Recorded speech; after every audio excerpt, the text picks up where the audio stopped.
Hello and welcome. आप सभी का फिर से स्वागत है हमारे इस एमसीक्यू सेशन में, जिसमें हम लिटिल बॉय का एमसीक्यूज वे में हम रिवीजन करने वाले हैं, है ना। जैसा कि आप सभी जानते हैं, एफआरबी सीरीज का पहला लेक्चर सौरमंडल से रिलेटेड हमने कल कंप्लीट कर लिया था, और जस्ट इसी से रिलेटेड आज फिर से हम लोग वे PYQ को करने वाले हैं। तो चलिए, विदाउट एनी फर्दर डिले हम लोग शुरू करते हैं आज के इस सेशन को। इसका PDF हमारे प्राइवेट टेलीग्राम चैनल, जिसका लिंक डिस्क्रिप्शन में दिया है, वहाँ पे आपको मिल जाएगा। तो चलिए फटाफट, जो भी दोस्त यार पहली बार जुड़े हैं, आपको पता है क्या करना है। ठीक है, सेशन अगर अच्छा लगे तो आपको लाइक करना है, अन्यथा अच्छा ना लगे तो नहीं करना है। ये ज़बरदस्ती बिल्कुल नहीं है। तो चलिए, आप सबका स्वागत है और शुरू करते हैं आज का पहला और इम्पोर्टेंट क्वेश्चन लिटिल बॉय का, है ना। 1905 में थॉमस चैम्बरलेन के साथ किसने निष्कर्ष निकाला कि सौरमंडल के ग्रहों की उत्पत्ति सूर्य और तारों के बीच मुठभेड़ से हुई है। तो यह है सूर्य और तारा, दोनों तो गरम गरम, जब दोनों गरम गरम होंगे तो दोनों क्या करेंगे, एक दूसरे से टकराएंगे, और टकराएंगे तो क्या हो जाएंगे, मोल्टेन मोल्टेन यानी कि लिक्विड स्टेट में बदल जाएंगे। अब यहाँ पे देखिए, उत्पत्ति की बात की है तो दो सौरमंडल की उत्पत्ति, सौरमंडल की उत्पत्ति के रिलेटेड एक थ्योरी है, जिसे क्या कहते हैं, नेबुलर परिकल्पना। ठीक है, जिसको किसने दिया था, नेबुलर परिकल्पना या सिद्धांत, है ना, कल्पना, नेबुलर परिकल्पना या सिद्धांत। तो इसको किसने दिया था, एमैनुअल कांत ने।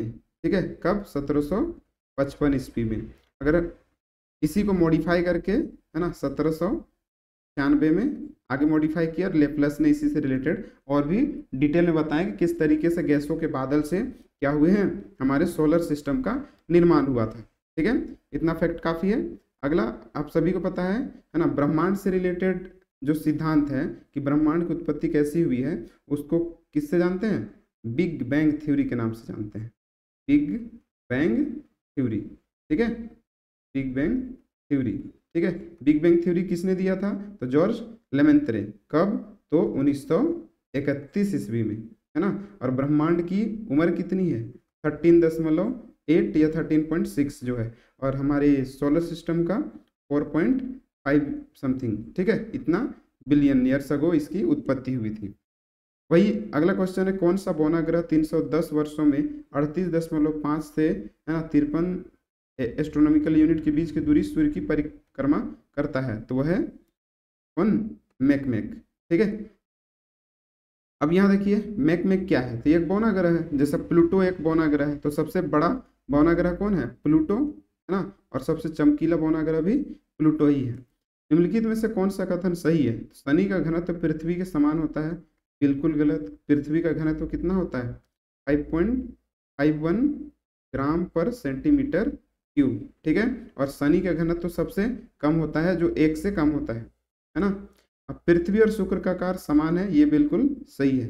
बृहस्पति और मंगल का आकार कैसे समान हो गया भाई, ये तो सबसे बड़ा ग्रह है ना। तो ये गलत है, और मंगल सबसे गर्म ग्रह नहीं है। सबसे गर्म ग्रह कौन सा है, ये आपका शुक्र। ठीक है, जो जिसे हम सुबह और शाम का तारा भी कहते हैं।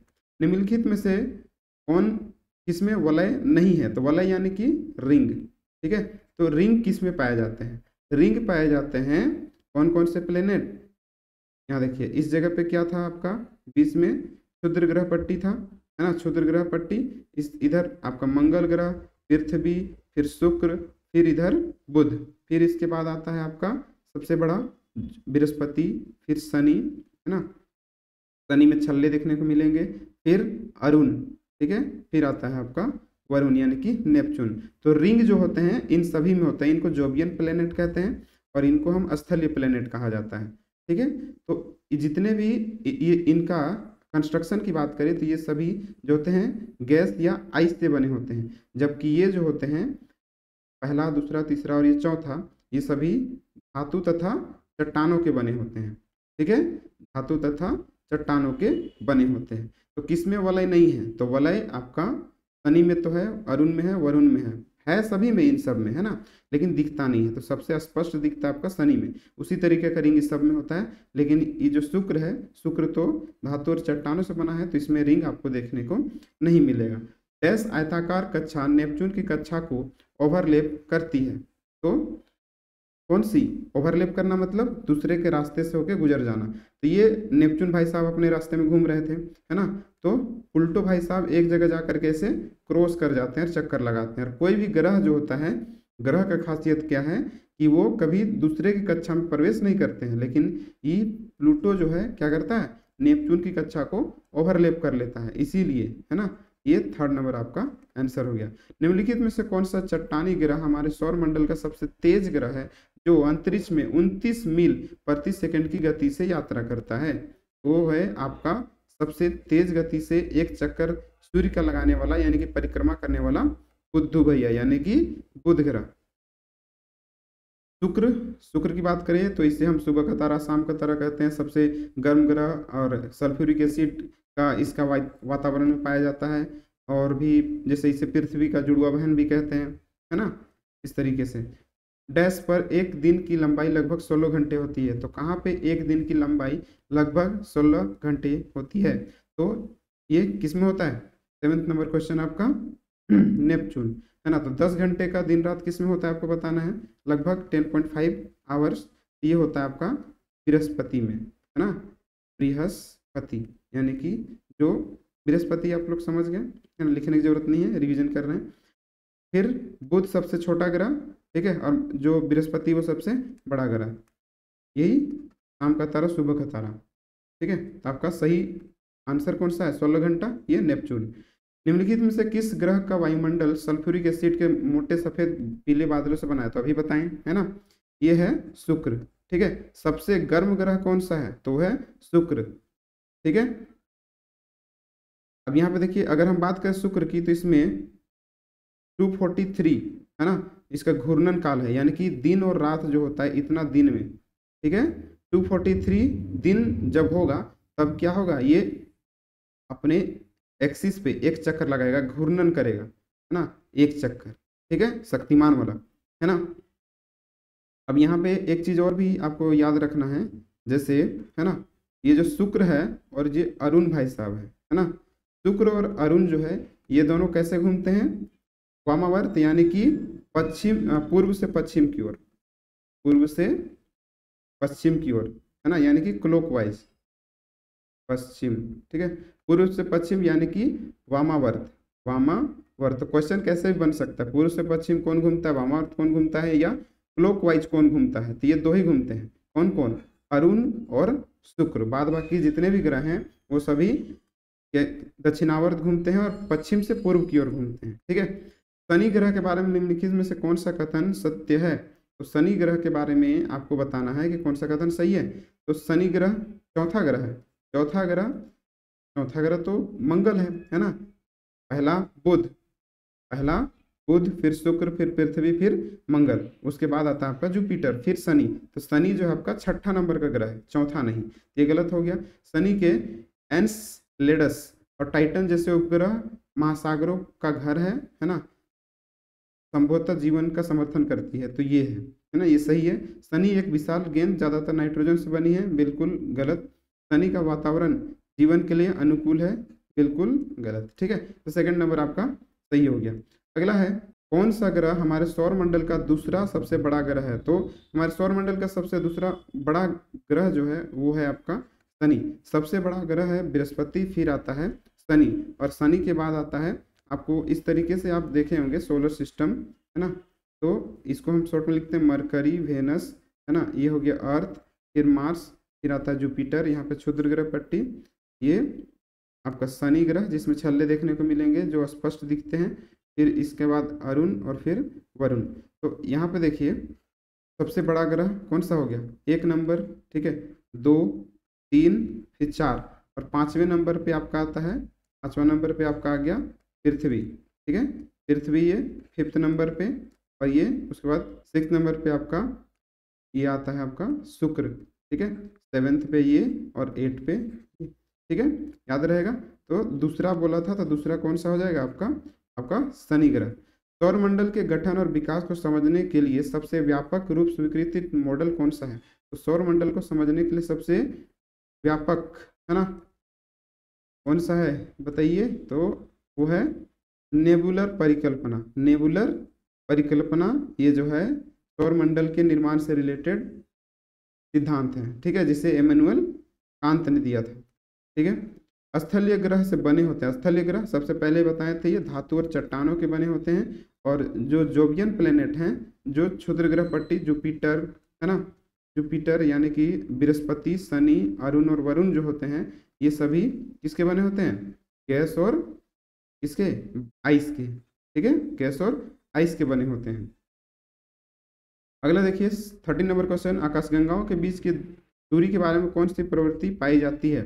आकाशगंगाओं के बीच की दूरी क्या हो रही है? बढ़ रही है, लेकिन एवरेज डेंसिटी जो है ना, एवरेज डेंसिटी यानी कि औसत घनत्व तो जो है वो क्या है? कांस्टेंट है। अगला है, निम्नलिखित में से किस वैज्ञानिक ने ब्रह्मांड की स्थिति अवस्था की अवधारणा के बारे में सोचा था? यानी कि स्थिर अवस्था की अवधारणा किसने दी थी? तो कौन दिए थे? Fred Hoyle. फ्रेड हॉयल ने क्या दिया था? स्टेडी स्टेट थ्योरी, स्थिर अवस्था की अवधारणा। अगर नेक्स्ट है 15 नंबर क्वेश्चन, निम्नलिखित में कौन सा शब्द जो है ब्रह्मांड का दूसरा शब्द है? तो ब्रह्मांड को इंग्लिश में क्या कहते हैं? कॉस्मोस कहते हैं। और कॉस्मोलॉजी किसको कहते हैं? ब्रह्मांड की स्टडी को कॉस्मोलॉजी कहा जाता है। अगर हम बात करें सुपरनोवा क्या है, तो तारे जब विस्फोट होते हैं, तारे जब विस्फोट होते हैं, ठीक है, तो इसको सुपरनोवा कहा जाता है, ठीक है। ब्लैक होल आप सभी को पता है, हाईली डेंस ऐसा स्पेस में एक जगह है जहाँ जिसका डेंसिटी क्या होता है? बहुत ज़्यादा होता है ना, यानी कि कोई चीज़ अगर वहाँ चला जाए तो उसको फटाक से अंदर खींच लेगा। निम्नलिखित में से कौन सा खगोलीय पिंडों का हिस्सा है? तो खगोलीय पिंड मतलब आसमान में जो चीज़ें आप देखते हैं रात के समय में पृथ्वी के वायुमंडल के बाहर, वो सभी क्या होते हैं? खगोलीय पिंड होते हैं। तो वो कौन है? तारा भी है, ग्रह भी है, चंद्रमा भी है। तो यानी कि 3 नंबर आपका सही है, तीनों के तीनों, ठीक है। तो क्षुद्र ग्रह, क्षुद्र ग्रह क्या बताए थे, है ना, यहाँ पे मंगल, ठीक है, मंगल और बृहस्पति के बीच में जो बेल्ट, पत्थरों का बेल्ट पाया जाता है उसे क्षुद्र ग्रह कहा जाता है, ठीक है। यही जब यहाँ से बाहर निकलते हैं, है ना, और पृथ्वी की ओर आगे बढ़ता है तो इसको क्या कहा जाता है? उल्का कहा जाता है, उल्का। और ये उल्का जो है मध्य मंडल में प्रवेश करने के बाद जल जाते हैं, और पृथ्वी पर अगर गिर जाता है तो उसे हम उल्का पिंड कहते हैं, ठीक है। कुछ कुछ ऐसे भी होते हैं जो बिना जले पृथ्वी पर गिर जाते हैं, उसे उल्का पिंड कहते हैं, ठीक है। तारामंडल आप सभी तो बचपन में गए होंगे, है ना, जिसमें एक आर्टिफिशियल ऐसा स्पेस जैसा बना दिया जाता है जिसमें आपको तारे देखने को मिलेंगे। अगला है, जमी हुई गैसों, चट्टान, धूलों के ब्रह्मांड या बर्फ का गोला जो सूर्य की परिक्रमा करता है उसे क्या कहते हैं? कल ही देखे थे, गैसों, चट्टान और धूल के ब्रह्मांड या बर्फ का गोला को कहते हैं धूमकेतु, जो सूर्य के नजदीक जाने पे क्या होते हैं? जलने लगते हैं। अगला है, निम्नलिखित में से किस नक्षत्र को शिकारी नक्षत्र कहा जाता है? यानी कि कौन शिकारी है? तो वो है ओरियन। कल ही देखे थे, है ना, कैसोपिया, ये डब्ल्यू शेप का होता है, ठीक है। और एक देखे थे सिग्नस, क्या देखे थे? सिग्नस, जो कैसा होता है? क्रॉस शेप का होता है, ठीक है। अगला है 20 नंबर, निम्नलिखित में किस ग्रह को सुबह का तारा कहा जाता था? अभी पढ़े थे, शुक्र को क्या कहते हैं? सुबह का तारा, शाम का तारा, पृथ्वी की सबसे जुड़वा बहन या सबसे गर्म ग्रह, जिसका समय काल जो है एक दिन 243 डेज में होता है, यानी कि घूर्णन जो है 243 डेज है। नेक्स्ट क्वेश्चन है, निम्नलिखित में कौन सा ग्रह सौरमंडल का सबसे ठंडा ग्रह है? तो सबसे ठंडा ग्रह, है ना, लास्ट वाला जो होता है वरुण नहीं, बल्कि कौन है? अरुण भाई साहब, जो 98 डिग्री टिल्टेड है, लेटा हुआ ग्रह, इसको ही कहते हैं, जो क्या होता है? पश्चिम से पूर्व की ओर घूमता है। अरुण और शुक्र, अरुण और शुक्र जो होता है ये कैसे घूमता है? पश्चिम से पूर्व की ओर, नहीं, पूर्व से पश्चिम की ओर, उल्टा बोल रहे हैं, पूर्व से पश्चिम की ओर, वामावर्त यानी कि क्लॉकवाइज घूमता है, ठीक है, अरुण, ठीक है। और सबसे ठंडा भी है अरुण, 98 डिग्री पे लेटा हुआ है, इसलिए लेटा ग्रह भी कहते हैं। कुपियर बेल्ट, कुपियर बेल्ट बर्फीले चट्टानों, धूल का छल्ला है जो कक्षा के ठीक बाहर है। तो कुपियर बेल्ट कहाँ मिलता है आपको? वरुण यानी कि नेपच्यून के बाद, नेपच्यून के बाद क्या मिलता है? कुपियर बेल्ट, जिसमें आपका कौन सा बौना ग्रह जो है? प्लूटो देखने को मिलता है। अब अगर हम बात करें यहाँ पे नेक्स्ट नंबर 22 नंबर क्वेश्चन है ना, ठीक है, हो गया, तो ये हो गया। आगे है नेक्स्ट क्वेश्चन आपका 23 नंबर, क्षुद्र ग्रह बेल्ट किन दो ग्रहों के बीच में मिलता है? तो क्षुद्र ग्रह बेल्ट जो होता है वो मंगल और बृहस्पति के बीच में आपको देखने को मिलेगा। सबसे बड़ा ग्रह सोलर सिस्टम का बृहस्पति है ना। और आपको पता है कि बृहस्पति के बाद कौन आता है, शनि। बृहस्पति और शनि को हम क्या कहते हैं, गैस जाइंट के नाम से जानते हैं। और इसके बाद जो आता है वरुण और अरुण, अरुण और वरुण, इनको हम अरुण और वरुण, इनको हम क्या बोलते हैं, आइस जेंट के नाम से जानते हैं। ठीक है। सबसे ज़्यादा शनि ग्रह में क्या देखने को मिलते हैं, आपके उपग्रह देखने को मिलते हैं। मंगल अपनी धुरी पर एक चक्कर लगभग कितने समय में लगाता है, तो लगभग 24 घंटे, है ना, 24.6 घंटे में लगाता है, यानी कि लगभग पृथ्वी के टाइम पीरियड के समान, यानी कि एक दिन। इसको भी टाइम पीरियड अगर हम कहें, घूर्णन की गति यानी कि दिन और रात समान होते हैं, कहाँ पे, पृथ्वी के समान होता है मंगल ग्रह में। ठीक है। अगर इसी से रिलेटेड और भी फैक्ट अगर हम बात करें तो शुक्र का भी देख लिए, घूर्णन गति जो होता है सबसे, ये 243 एक अपनी एक्सिस पे एक चक्कर, यानी कि एक दिन रात 243 डेज में होता है। बृहस्पति की बात करें, जैसे पृथ्वी में दिन रात 24 घंटे में होती है, ठीक है, उसी प्रकार से शुक्र ग्रह में जो होता है 243 डेज में होता है, और 24.6 आवर में क्या होता है आपका, मंगल में होता है। तो ठीक उसी प्रकार बृहस्पति में लगभग 10 आवर में क्या होता है, दिन रात होता है, यानी कि सबसे जल्दी दिन और रात कहाँ पे होता है, घूर्णन, ये होता है आपका बृहस्पति में। किस ग्रह पर बादलों का एक घूमता हुआ अंडाकार जो पृथ्वी से 2 गुना चौड़ा है, जिसे महालाल धब्बा कहा जाता है, 300 से अधिक वर्षों से देखा जा रहा है, तो वो है आपको बृहस्पति ग्रह में। ठीक है। महान लाल धब्बा बृहस्पति पर क्या है, तूफानी प्रणाली को दिखाता है। ठीक है। नेक्स्ट क्वेश्चन है, पृथ्वी से सूर्य की दूरी लगभग कितनी प्रकाश मिनट दूर है, तो कल ही देखे थे 8 मिनट 20 सेकेंड जो है ये समय लगता है सूर्य के प्रकाश को कहाँ तक पहुँचने में, आपके पृथ्वी तक पहुँचने में। अगर हम बात करें सूर्य की, तो सूर्य में, है ना, क्या होता है, 99% जो द्रव्यमान है पूरे सोलर सिस्टम का, सौर मंडल का द्रव्यमान 99 जो % है सूर्य के पास है। बाद बाकी 1% में जितने ग्रह है ना, वो सभी याद आते हैं, चंद्रमा सभी आ जाएंगे। और वही अगर हम बात करें तो 109 गुना ज़्यादा बड़ा है पृथ्वी से, कौन, सूर्य। और 73% इसमें हाइड्रोजन गैस देखने को मिलता है, 25% हीलियम गैस देखने को मिलता है, और बाद बाकी जो है धूल कण जो होते हैं वो देखने को मिलेगा आपको इसमें, सूर्य में। अगर हम बात करें लाइट ईयर की, तो एक लाइट ईयर में कितना मीटर होता है, तो आपको एक लाइट ईयर जो होता है इज इक्वल टू 9.46 × 10 का पावर कितना, 12 किलोमीटर होता है। ठीक है। और 1 पारसेक भी देख लेते हैं, 1 पारसेक यानी कि 1 पैरेलल सेकेंड 3.26 लाइट ईयर होता है। ठीक है।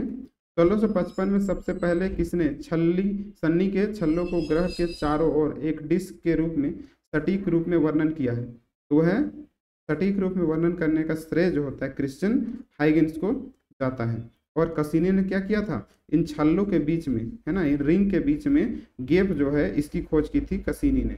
ठीक है। अगला है, दिए गए विकल्पों में कौन बौना ग्रह है, पहचान करना है। तो प्लूटो आप सभी को पता है क्या है, एक बौना ग्रह है। सबसे दूर का ग्रह कौन है, वरुण है। ठीक है। नेक्स्ट है, डैश विकिरण बेल्ट पृथ्वी के चारों ओर चुंबक के रूप से फंसे अत्यधिक ऊर्जावान आवेशित कणों के विशाल समूह है। तो वेन एलन जो होता है, ये विकिरण बेल्ट पृथ्वी के चारों ओर चुंबक के रूप से फंसे अत्यधिक ऊर्जावान आवेशों के विशाल समूह होते हैं, है ना, वेन एलन, याद रहेगा। अब यहाँ पे देखिए, नेक्स्ट है, निम्नलिखित में से कौन सा सौर मंडल का सबसे हवादार ग्रह है। हवादार यानी कि तूफान सबसे ज्यादा किस में चलती है, तो 30 नंबर क्वेश्चन है आपका वरुण में। ठीक है, जिसे हम नेपच्यून के नाम से भी जानते हैं। 31, लूसीफर ग्रह का दूसरा नाम है। लूसीफर किसका नाम है, तो लूसीफर हम किसको कहते हैं, सबसे हॉट होता है शुक्र, इसे हम क्या कहते हैं, लूसीफर भी कहते हैं। अरोरा आप सभी जानते हैं, अरोरा जो शाम के समय आपको उत्तरी ध्रुव और दक्षिणी ध्रुव में आपको पोल्स में जनरली देखने को मिलता है। मीनल ने शनि के सबसे बड़े छल्ले पर एक निबंध लिखा, निम्नलिखित में से यह कौन सा चंद्रमा है ना, कौन सा चंद्रमा है, तो शनि के सबसे बड़े चंद्रमा, शनि का सबसे बड़ा चंद्रमा टाइटन है। ठीक है। नेक्स्ट है आपका अगला क्वेश्चन नंबर 33, चंद्रमा पृथ्वी के चारों ओर लगभग दिनों में घूमता है, तो लगभग 27 दिन में, ठीक है। 27 दिन में क्या होता है, घूर्णन और परिक्रमण दोनों करता है, क्योंकि घूर्णन, इसीलिए चंद्रमा का हम सबसे दूर भाग जो है हमेशा हमको एक ही भाग नजर आता है चंद्रमा का, ठीक है। घूर्णन कहते हैं इसको। घूर्णन और परिक्रमण दोनों क्या होते हैं, समान होते हैं, ठीक है। नेक्स्ट है 1610 ईस्वी में शुरुआत में किसने अपने नए आविष्कृत दूरबीन से पता लगाया कि बृहस्पति के चारों ओर चंद्रमा है, 4 चंद्रमा है ना। तो 4 चंद्रमा की खोज है ना बृहस्पति की किसने किए थे, गैलीलियो गैलीली, है ना, गैलीलियो गैलीली ने की थी। जिस उन चंद्रमाओं का नाम क्या है, लो, यूरोपा, कैलिस्टो और गैनीमेड, ठीक है। निम्नलिखित में से किस खगोलीय पिंड का प्राकृतिक उपग्रह चारोन है, तो ये है प्लूटो। प्लूटो है ना, जो एक बौना ग्रह है, इसका एक उपग्रह है चारोन, ठीक है। तो 35 नंबर क्वेश्चन हो गया। नेक्स्ट है आपका चंद्रमा की त्रिज्या क्या है, तो चंद्रमा की त्रिज्या 10⁻6 ठीक है। तो ये कट गया, ये नहीं है ना, और 1.74 होता है, याद रहेगा।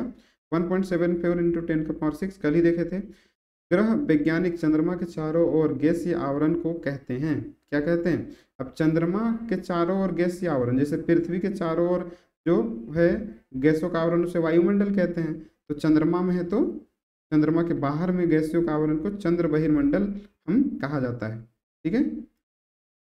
पृथ्वी के चारों ओर के बाहरी वायुमंडल को क्या कहते हैं, वायुमंडल कहते हैं, वातावरण को, ठीक है। और आपको पता है अलग अलग लेयर हैं, है कि नहीं, पृथ्वी में, तो आपको उसको याद कर लेना है। निम्नलिखित में से किस अवधि में, है ना, क्वाड्रेंटिक नामक उल्का बौछार आमतौर पर पृथ्वी से दिखाई देता है, तो ये कब दिखाई देता है, दिसंबर और जनवरी के महीने में, ठीक है। दिसंबर जनवरी के महीने में आपको क्वाड्रेंटिक जो होता है देखने को मिलेगा। जनरली ये 3 से 4 जनवरी को चरम पर होती है। निम्नलिखित में से किस महीने में लिरिड्स नामक उल्का बौछार पृथ्वी से देखने को मिलता है, तो 39 नंबर क्वेश्चन है आपको, ये अप्रैल में देखने को मिलेगा, है ना। किस महीने में लिरिड्स देखने को मिलेगा उल्का बौछार, तो ये अप्रैल में, और क्वाड्रेंटिक्स जो देखने को मिलता है आपको दिसंबर और जनवरी में। अंतर्राष्ट्रीय अंतरिक्ष स्टेशन ISS की प्रत्येक परिक्रमा में मिनट लगता है ना, तो कितना लगता है, लगभग 90 से 93, है ना, 90 से 93 मिनट लगता है। और आपको जान के हैरानी होगा कि 24 घंटे में, है ना, ये जो अंतर्राष्ट्रीय स्पेस स्टेशन है पृथ्वी को कितना बार परिक्रमा करता है, 16 बार, ठीक है। 24 घंटे में, 24 आवर में, है ना, 24 आवर में कितना, 16 बार परिक्रमा करता है। और अगर हम गति की बात करें, अंतर्राष्ट्रीय स्टेशन की स्पीड कितनी है, तो 28,000 किलोमीटर पर सेकेंड पर आवर, ठीक है, per hour, kilometre per hour. चंद्रमा अपनी धुरी पर डैश चक्कर पूरा करता है ना, तो ये धुरी पर वो पृथ्वी के चारों ओर एक चक्कर पूरा करता है, यानी कि चंद्रमा अपना दूरी पे एक चक्कर जब पूरा करेगा तो पृथ्वी के चारों ओर भी एक चक्कर ही पूरा करेगा। तो आप सभी को पता है धुरी पे घूमना मतलब उसको घूर्णन कहते हैं, और एक चक्कर किसी के चारों ओर लगाना परिक्रमण कहलाता है। तो क्या हो गया आपका ऑप्शन नंबर सी सही है। 42 नंबर क्वेश्चन है, एक विशिष्ट क्रॉस आकार का तारामंडल, है ना, जो उत्तरी गोलार्ध में सितंबर आसपास गर्मी और पतझड़ के महीने के दौरान आपको अच्छा दिखाई देता है, तो उसे हम क्या कहते हैं, क्रॉस शेप की बात करें तो सिग्नस, है ना, कैसियोपिया, ये हो गया डब्ल्यू शेप का, ठीक है। तो ये क्वेश्चन आपका खत्म हो चुका है। अब बढ़ते हैं लेवल 2 का। तो निम्नलिखित में से किस में सबसे अधिक ज्ञात उपग्रह है, तो सबसे अधिक उपग्रह आपको कहाँ देखने को मिलेगा, वो है शनि के पास, ठीक है। शनि के पास अभी टोटल 146 उपग्रह है, और सबसे बड़ा उपग्रह कौन सा है, वो है टाइटन, ठीक है, थोड़ा देर पहले देखे थे। निम्नलिखित में से ग्रहों के किस समूह को गैसीय ग्रह कहा जाता है, गैसीय ग्रह बताएं अभी, तो आपको क्षुद्र ग्रह पट्टी के इस तरफ जो रहेंगे वो सभी गैसीय रहते हैं। तो यहाँ देखिए मंगल है, ये नहीं हो सकता है, इसमें मंगल ये भी नहीं होगा, ये भी नहीं होगा, तो एकमात्र ऑप्शन बचा आपका बृहस्पति, अरुण, नेपच्यून और शनि। सौरमंडल के कुछ ग्रहों के बारे में निम्नलिखित कथनों पर विचार करें। तो बुध का कोई वायुमंडल नहीं है, तो बुध में कोई वायुमंडल नहीं होता, ये तो सही है। शुक्र के 2 चंद्रमा है, बिल्कुल गलत। पृथ्वी पर कोई भूमि नहीं है, जी बिल्कुल, क्योंकि ये गैस है ना, गैसों का बना हुआ एक ग्रह है। शनि के छल्ले बर्फ के ढेरों और धूल से बने, तो आपका 1 2 3 जो है ये आपका सही है, ठीक है, 1 2 3 सही। अच्छा, ऑप्शन ऐसा है ना, तो सी नंबर आपका क्या हो गया, सही हो गया। अगला क्वेश्चन है, सूर्य पृथ्वी प्रणाली में सूर्य पृथ्वी और लैग्रेंज बिंदु L4 बनाते हैं। तो पहले ये लैग्रेंज बिंदु है क्या, पहले आपको ये समझना होगा।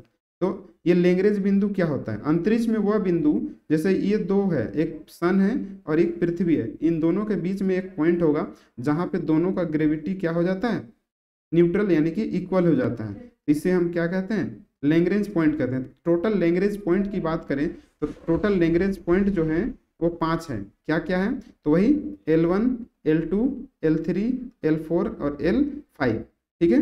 और ये जो पहले 3 है ये अस्थिर हैं, ये स्थिर नहीं है ना, यानी कि ये कांस्टेंट नहीं है, स्थिर है L4 और L5। तो ये दोनों क्या है, कांस्टेंट है, जबकि ये 1 2 3 जो है लैग्रेंज पॉइंट ये अस्थिर है, ठीक है। नेक्स्ट है, तो यहाँ पे आपको पूछ रहा था कि सूर्य पृथ्वी प्रणाली में सूर्य पृथ्वी और लैग्रेंज बिंदु L4 बनाते हैं, क्या बनाते हैं, एक कौन सा, समबाहु त्रिभुज बनाते हैं, ठीक है।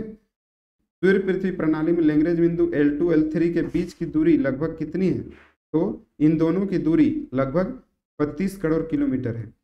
संक्रांति के बारे में लिखे कौन सा कथन सही है, तो एक घटना तब होती है जब सूर्य सबसे उत्तर और दक्षिण की ओर पहुंचता है, वह प्रतीत होता है। तो संक्रांति के बारे में आपको बताना है। तो संक्रांति होता है कर्क रेखा या मकर रेखा पे जब सूर्य की किरणें सीधी पड़ती है ना। तो आप सभी को पता है कि हम अगर भारत में हैं तो हम किस गोलार्ध में हैं, इधर देखिए कर्क रेखा है ना, ये हो गया कर्क रेखा, नीचे हो गया आपका मकर रेखा, ठीक है। तो ये जब सूर्य की किरणें है ना सीधी पड़ती है कर्क रेखा पे, तो वो कब होता है, 21 जून को होता है, जिसे ग्रीष्म संक्रांति कहा जाता है, ठीक है। तो 21 जून को तो शीत संक्रांति नहीं होता है ना, उत्तरी यहाँ पे देखिए होता है लेकिन शीत नहीं होता है, ये क्या होता है, कृष्ण संक्रांति होता है। यहाँ पे देखिए इसमें क्या कर रहा है, ग्रीष्म संक्रांति 21 दिसंबर को कैसे होगा, ये तो शीत संक्रांति होता है इस समय, ठीक है। तो ये दोनों ऑप्शन, ये तीनों कट गए। कृष्ण संक्रांति 21 जून को होता है उत्तरी गोलार्ध में, और 21 दिसंबर को कहाँ पे होता है आपका, दक्षिणी गोलार्ध में। और दक्षिणी गोलार्ध में ये क्या होता है, शीत संक्रांति कहते हैं, ठीक है। और विषु क्या होता है, विषु, ठीक है, विषु क्या होता है, विषु क्या होता है, विषु जब सूर्य की किरणें बीच में भूमध्य रेखा पर सीधी पड़ती है तो इसे विषु कहते हैं। कर्क या मकर रेखा पड़ता है तब उसे संक्रांति कहते हैं। जब कर्क रेखा पे सीधी रेखा पड़ेगी तो उसको हम ग्रीष्मकालीन संक्रांति कहते हैं, और अगर मकर रेखा पड़े तो उसे शीतकालीन संक्रांति कहते हैं। कौन सौरमंडल की उत्पत्ति के लिए नेबुलर परिकल्पना के संदर्भ में कौन सा कथन सही है। नेबुलर परिकल्पना की शुरुआत को एक विस्तृत मोटे तौर पर गोलाकार धीरे धीरे घूमने वाले विस्तारित नेबुला के रूप में माना जाता है ना। तो कौन सा आपका सही होगा, यहाँ पे देखिए घूर्णन विस्तार के परिणाम स्वरूप एक डिस्क बनाते हैं जिससे केंद्र में पदार्थ केंद्रित होता है। घूर्णन प्रोटो सूर्य के निर्माण के साथ विस्तार जारी है और पदार्थ के छल्लों के पीछे रह जाते हैं। छल्लों में पदार्थ संघनित हो जाता है और ग्रहों का निर्माण, हाँ है ना। तो ये नेबुलर परिकल्पना यानी कि ब्रह्मांड से रिलेटेड यही था ना, कि जो धीरे धीरे गैस थे वो क्या रिंग शेप बनते गए, और इन्हीं से क्या हुआ, धूल कणों की वजह से प्लैनेट्स का निर्माण हुआ। तो ये वाला आपका चौथा ऑप्शन सही है। ब्रह्मांड की उत्पत्ति के बिग बैंग सिद्धांत के अनुसार ब्रह्मांड की आयु लगभग क्या है, तो ब्रह्मांड की आयु, ब्रह्मांड का पूछ रहा है ना, सौरमंडल का नहीं, ब्रह्मांड का आयु लगभग 13 से 18 बिलियन है, यानी कि 13.6 से 13.8 करके हम लोग पढ़ते आए हैं। और सौरमंडल का अगर हम बात करें तो उसका 4.5 या लगभग 4.8 माना जाता है, ठीक है। निम्नलिखित में से किस ग्रह का घनत्व सबसे अधिक है, तो पृथ्वी का घनत्व सबसे ज़्यादा है, और वही है ना शनि, शनि का सबसे कम है। घनत्व कितना है, तो 5.51 सेंटीमीटर ग्राम पर सेंटीमीटर क्यूब है, ठीक है। निम्नलिखित कौन सा ग्रह आकार में सबसे बड़ा है, तो सबसे बड़ा ग्रह यहाँ पे देखिए इन सब में बात कर रहा है। तो अब हम सबसे पहले देखे थे इससे पहले कि जो सबसे बड़ा होता है वो जुपिटर, फिर आता है आपका शनि, ठीक है, जुपिटर यानी कि बृहस्पति, शनि, फिर आता है वरुण, फिर अरुण, उसके बाद आता है आपका पृथ्वी, पृथ्वी के बाद आपका आता है शुक्र, फिर मंगल है ना, और मंगल के बाद आपका आ जाता है इधर बुध। तो इन सब में है ना पृथ्वी जो है सबसे बड़ा है, पृथ्वी, शुक्र और मंगल में, इन चारों में ऑप्शन देखा जाए तो सबसे बड़ा कौन है? आपका सबसे बड़ा है पृथ्वी। ठीक है। अगला है, निम्नलिखित में किस खगोलीय शास्त्री ने साबित किया कि पृथ्वी और अन्य ग्रह सूर्य के चारों ओर घूमते हैं? तो ये पृथ्वी और अन्य ग्रह जो होते हैं, ये कोपरनिकस, जिसको हम क्या कहते हैं? हेलियोसेंट्रिक थ्योरी कहते हैं। हेलियो का मतलब सन होता है ना। और इससे पहले जो है ना, टोलमी कहते हैं ना, टोलमी ने क्या दिया था? जियोसेंट्रिक थ्योरी दिया था। जियोसेंट्रिक थ्योरी, जियोसेंट्रिक थ्योरी क्या कहता है कि जो सन, हम लोग का जो पृथ्वी है वो पूरे ब्रह्मांड का केंद्र है। पूरे ब्रह्मांड का केंद्र सन और अन्य ग्रह जो होते हैं इसके चक्कर लगाते हैं, ऐसा कहा था टोलमी ने। लेकिन कोपरनिकस ने इसको क्या कर दिया? फेल कर दिया और ये हेलियोसेंट्रिक दिया, यानी कि सन जो होता है वो सेंटर पे होता है और बाद बाकी जितने भी ग्रह हैं ये सन के चक्कर लगाते हैं। निम्नलिखित में से कौन सा दिए गए ग्रहों का व्यवस्थित सही क्रम है? उसके घनत्व के बारे में क्रम में, है ना, ग्राम पर सेंटीग्रेड क्यूब में आपको बताना है। तो सबसे ज़्यादा हाई डेंसिटी तो पृथ्वी का होता है, सबसे कम शनि का होता है। तो ये तो हो गया, ये दोनों तो कट गया। ठीक है। अगला बात है कि बृहस्पति और शुक्र में सबसे ज़्यादा डेंसिटी किसका होगा? तो आपको भी पता है कि यहाँ पे, है ना, ये जो बृहस्पति है ये एक गैस है। ठीक है।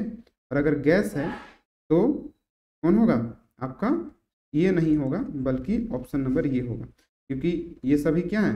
पत्थर और चट्टानों के बने होते हैं, ये तो गैस के बने होते हैं, है ना। तो ये सही क्रम है। ठीक है। पृथ्वी। अगला है, निम्नलिखित में किस स्थलीय ग्रह, यहाँ पे स्थलीय ग्रह आपको बताना है। स्थलीय ग्रह क्या है? जो क्षुद्र ग्रह पट्टी के इधर आपको लेफ्ट की ओर देखने को मिलेगा। तो बृहस्पति तो नहीं होगा, यहाँ बृहस्पति भी नहीं होगा, मंगल, बुध, शनि, शनि यहाँ पे नहीं होगा, तो ये वाला आपका सही ऑप्शन है। ठीक है। पृथ्वी, बुध, मंगल और शुक्र, ये सभी आपका क्या है? सही जवाब। ठीक है। तो ये आपका, ये तो खत्म हो चुका है ना। तो ये फाइनल और आखिरी क्वेश्चन आपका, ये रिवीजन सेशन पीवाईक्यू सीरीज थोड़ा सा लंबा हो सकता है, लेकिन जो भी है बहुत ही कम समय में कोशिश की समझने का, रिवीजन करने का। आपको ये सेशन कैसा लगा आपको बताना है, और इसका पीडीएफ आपको हमारे टेलीग्राम चैनल में मिल जाएगा। साथ ही साथ, है ना, इसका नीचे में अच्छे तरीके से लिखा हुआ, आप पढ़ के भी समझ सकते हैं। तो सी यू, अगला फिर से नेक्स्ट वीडियो में मिलेंगे, और इसी के बारे में अच्छे तरीके से नेक्स्ट जो चैप्टर है जिसका बारे में हम एफआरबी सीरीज में डिस्कस करेंगे, और फिर उसके बारे में हम लोग पीवाईक्यू क्वेश्चन को करेंगे। तो चलिए मिलते हैं नेक्स्ट वीडियो में। Till then have a nice day. पढ़ते रहिए और फटाफट एकदम एग्जाम फोड़ते रहिए।